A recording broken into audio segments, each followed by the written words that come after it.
നമ്മുടെയൊക്കെ വീട്ടിലും പണ്ട് കാലങ്ങളിലുണ്ടായിരുന്നു ഈ വല്യപ്പച്ചന്മാരൊക്കെ കൊച്ചുമക്കളെ അടുത്തേക്ക് വിളിച്ച് അവരുടെ തലയിൽ കൈവച്ച് അനുഗ്രഹിക്കുന്ന ഒരു പാരമ്പര്യം നമുക്കൊക്കെ പണ്ടുണ്ടായിരുന്നു. എന്നാൽ ഇന്ന് ഇല്ല. നമ്മുടെ അച്ഛന്മാരൊക്കെ തലയിൽ വെച്ച് പ്രാർത്ഥിക്കുന്നത് പോലെ പണ്ട് വല്യപ്പച്ചന്മാരൊക്കെ മോനെ ഇഞ്ഞു വാ എന്ന് വെച്ച് തലയിൽ കൈ വെച്ചിട്ട് അനുഗ്രഹിക്കുമായിരുന്നു.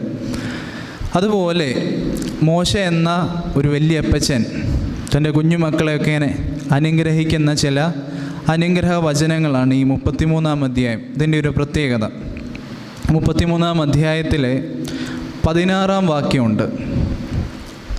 ആ വാക്യമാണ് ഇന്നത്തെ ദിവസം ഒരു കുഞ്ഞ് ധ്യാനത്തിനായിട്ട് തിരഞ്ഞെടുത്തിരിക്കുന്നത്. 33-ാം അധ്യായം, ആവർത്തന പുസ്തകം 33-ാം അധ്യായം 16-ാം വാക്യം. ഞാൻ ആദ്യമേ സൂചിപ്പിച്ചതുപോലെ നിങ്ങളൊന്നും കേട്ടില്ലെങ്കിലും പ്രിയമുള്ളവരെ, ഈ ഒരു വാക്യം മാത്രം ഒന്ന് ഹൃദയത്തിൽ ഒന്ന് കോറിയിടുവാൻ